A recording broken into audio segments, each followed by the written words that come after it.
I'm sure that door gets heavier every time I do this. Anyway, welcome to episode 23. Apologies for not doing the intro last week. Unfortunately, I lost this little microphone thing, which meant I couldn't do the intro. But anyway, we're back up and running now. Last weekend, I had to share time with my other work we were doing for Transport for London. We were doing a London Underground job and a London Overground job at the same time. So I had to sort of share a bit of time between the barn and my work.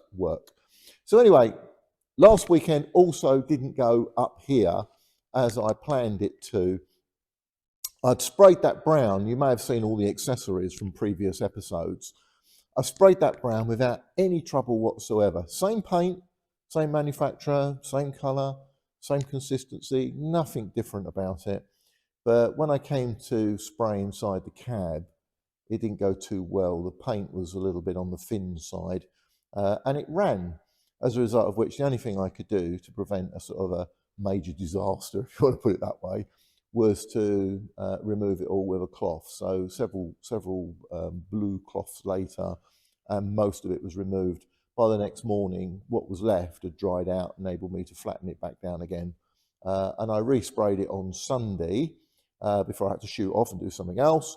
And I'm going to have a look today and see how we've got on with that. And if it's okay, I might leave it. If it's not, I'll give it another rub down and put another coat of paint on it. My brother's going to pop up today to give me a hand. So it'd be nice to see Daryl again after a couple of months. He was last up here helping me with the woodwork on the cab. So there's a few jobs we need to do. I might see if I can get him to help me put that conduit back in, because that's a two-person job. So anyway, there's quite a few little things I need to do this weekend. I'm going to finish off that Speedo box, hopefully. I'm going to put all the wires and stuff back into that. I'm going to do a little bit more rubbing down in the cab as we moped before. I've managed to, there's a little gap at the bottom of the floor in the RT. The reason being is there's this sort of rubber edging round, and Routmasters have got them as well, but not to the extent that RTs have got them. And the reason being is that the body and the chassis sort of move independently. So the driver's floor is attached to the chassis, and the driver's seat is attached to the body. And that means that most of the cab area moves independently from the floor. So for those people who've never driven an RT, it's a very odd experience, because the steering wheel is part of the chassis, and the steering wheel moves at an odd angle as you go around corners. So that is one of the surprises that a lot of people get. It's not so bad in a Routemaster. It certainly doesn't happen on a modern bus. With a modern bus, the steering gear is all at the front, so the engine's at the back and what have you, so they're more rigid. However, at the bottom of the floor, to allow that movement, are some rubber strips. One of them is pretty rotten. It's not good, and I might be able to repair it as best I can. One is missing, and the other one is in place. There should be 4 of them in total. So they're not, there's 2 of them at least are okay. One is pretty knackered, and then one missing. So for the one missing, I've managed to get an old inner tube, and I'm going to cut that and shape it and get that into space. So anyway, sit back, enjoy. I shall spend maybe 24 hours up here, I suppose. It's 6 o'clock on Saturday morning now. So yeah, so let's see how we get on this weekend. Right, having said all of that, didn't do it. That's the fun of doing this RT. There's so much to be done, and I'll real skip around as the day goes on. So didn't get a chance to do those rubber inserts for the floor, but I did get a chance to put the wiring loom back in the cab of the bus. So we kick off with a photo of my friend Roy Gould, who's got loads of experience on RTs, RFs and Routmasters. And Roy often pops in to say hello. So here's Roy taking photographs of my progress.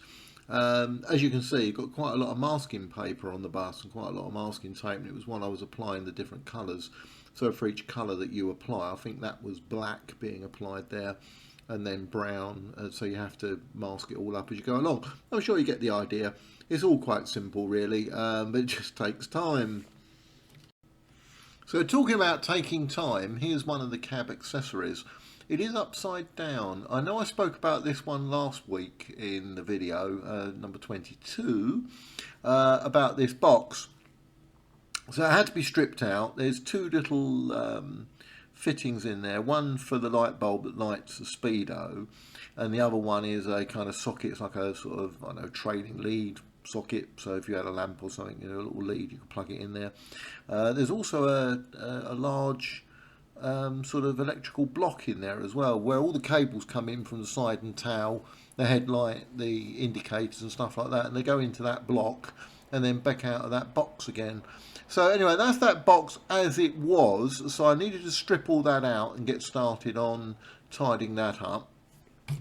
So this is it with the first level of primer. I've rubbed it down inside, removed all the bits and pieces first, obviously, we'll do it the right way around, and then sprayed it with some primer.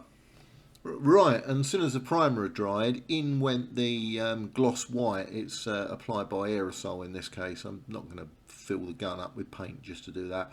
So yeah, I use aerosol with small bits. So anyway, it's all masked up on the outside and sprayed gloss white inside. Having sprayed the inside of the box, now it's time to apply some gloss to the outside of the box. This is the chocolate coloured paint that Williamson's, who do sort of paint for steam engines and stuff like that, they're very good.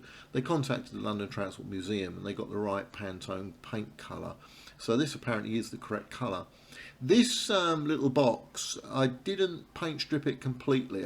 Probably a lot of this stuff, if it's okay and the paint's not all peeling off, I'll just rub it down and put some paint on the outside. So you can see that's what I'm doing here. So I'm painting it. Those little bits of masking tape, when I was spraying it, I didn't want the white spray sort of going everywhere. Doesn't really matter, but it just gets everywhere and makes a mess. So anyway, that's the paint being applied to that. Luckily I can speed up these videos, so in real time it took a lot longer. That brush there, just a little point on brushes. I have to do a thing about paint at some point, I think, because I spend so long with paint. I get sort of one of these sort of isms about paint, really. But anyway, if ever you're going to do painting, don't buy those rubbishy £1 brushes. Buy a decent brush, clean it out when you've finished, and it will last you for ages. This brush has put loads of paint on bits on the RT, but every day before I go home, whenever I've used it, I always make sure I wash it out. And that's not just a case of sticking it in white spirit. A lot of people just dump it in a pot of white spirit, it'll be all right overnight. Doesn't do the brush any good if you do that, because what actually happens is all the hairs fall out, and that's the last thing you want. And this brush I got from Williamson's as well. They're quite expensive. You can buy little sets of them.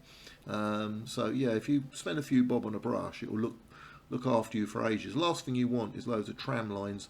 And I'm just looking at the side of that, and I can see my brush marks going at sort of a 1 o'clock to 7 o'clock sort of position.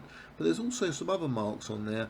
These are sort of casts, and they're not perfect, so you will get a few marks in the castings. So anyway, that has kind of wrapped up the painting of the outside of that, all nice and quick. Right, let's do a very quick fly through of the transition of this box from bare box in white paint to box with all the bits and pieces, almost all the bits and pieces put back in. That's the light socket and the little block at the back. The speedo is yet to go in, to the outside of the box, all painted nice and brown. So while I had that brown paint out, I thought I might as well get these little bits of metal done. These are the bits that sit on the floor and sort of mark the edging. The one that's got the slight kink in it, that's one of the original ones. That was about all that I could salvage, really. The others sort of rust had got into them and they were not very good, so they've gone. That bit of metal, I was talking to Roy about that. I ordered that up because it was a special size. This is another little thing about RTs, is these days everything comes in metric, doesn't it? So that was a special size, which I think they actually had to cut it off a big sheet for me. That one and a sister piece 140 quid. So really expensive, these things. So, you know, when you're getting into this, you know, do expect to have to spend a lot of money. So anyway, there I am painting the original bit that came out the floor. So like I say, I was quite pedantic and I wanted the bits that are going in to be the same size. I mean, you'd probably get away with a slightly different size, but I thought, no, I want it done the same thickness and the same width. There's also, which you'll see in a minute, possibly, a bit that runs around the front by the driver's sort of foot, as it were. There it is now. So where the driver's pedals are, the other side of the steering column, there's this piece of metal. And this runs all the way around and holds the rubber in place. It's under tension. So I bent it from that bit of metal I spoke about earlier on. So I've twisted it into shape. And all I've now got to do is to put it back in the bus under tension. So there's a fixing at one end and a fixing at the other. And hopefully I'll get around that little problem. So that's that done. And a chance to do some other stuff. I'll put some black on there, not on that, on some conduit as well. I need to touch that up as well. So there you go. I do like painting. It's quite sort of, I don't know, would you say cathartic? It's quite fun. Anyway, there we go. So that's that little bit. So now we need to move on to the bigger bit and look at painting the rest of that cab.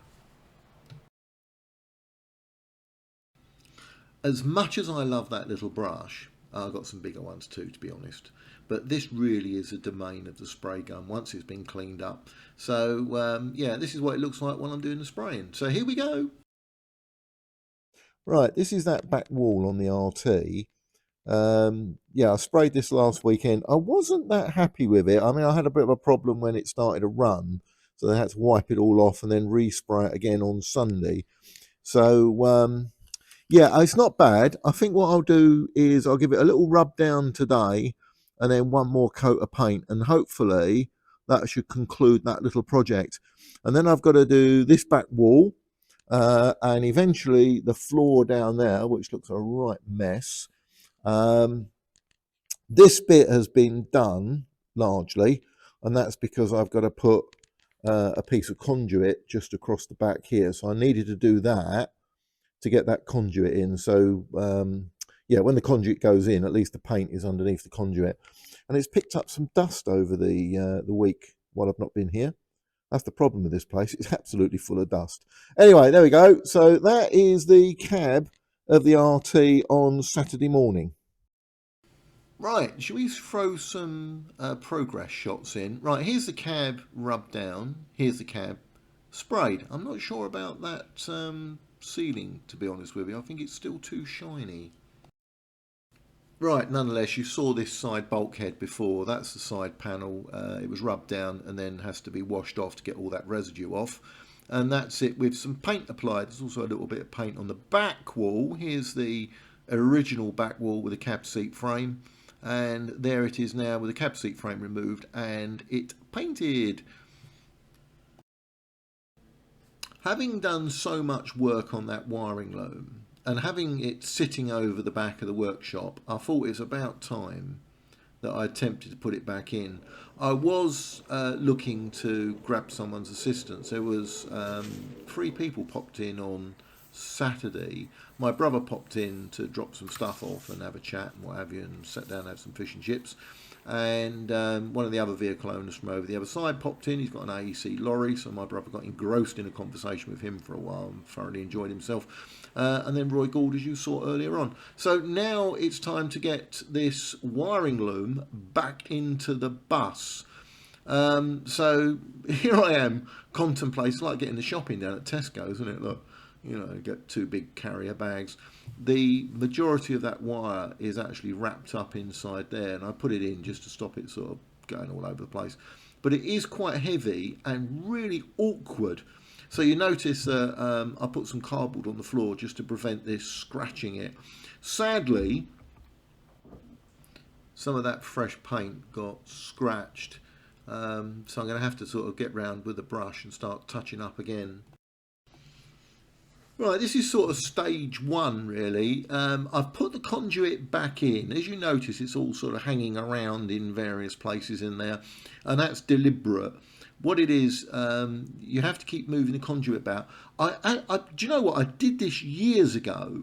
Tried to run cables through this conduit. It's so packed full of wires and stuff that the cable gets stuck in there and it just gets marooned. It's a horrid job. It's not a nice job anyway, but I found it much easier with the conduit like that. And, anyone looks at it and thinks, well, that's not very tidy, Dean. And no, it's not. But it was much easier to get that cable through that conduit. So here you can see the main panel up the top there. That's just loose. It's held on by one screw. The cables that run through just from the right of shot, they come down. There's the horn, the bell pull, the blind lights and the indicators. So they need then to run round the back of that panel into that bit of conduit that's sort of at the kind of, 4 o'clock position hanging down there, up into that junction box at the top. Then the bell push goes across where that orange wire is. Bell push, bell pull, you know what I mean, don't you? So that's actually is the orange wire, funnily enough. That's from the bell pull.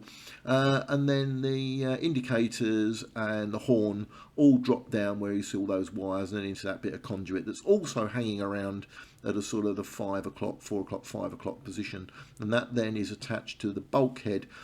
You may notice, you can see that area there highlighted. That's the brown. The reason I wanted the brown paint to go on there was because that's the place where the conduit goes. See what a difference it makes. So most of the wires now are in the back conduit that runs down the sort of the spine of the cab at the back there. The power unit is still sort of hanging around. It's got all of the cables now, all the ones that come up through the floor, all the ones that come out the blind box, all the ones that come up from all over the place, and now there. Although there's a lot of wire sitting there which needs to be trimmed off. And that bag that's hanging down from the ceiling of the bus, that bit of conduit there, that is the ones that are going to run through the saloon. There's some in there that go to the saloon. There's some that end up in the bell push. You'll notice that orange wire has disappeared as well. That's now in that conduit quite neatly. So that's working. Right, so yeah, I went home on Sunday feeling really quite sort of upbeat because quite a lot had been achieved. So let's finish with a little video of the cab at the time when I went to go home.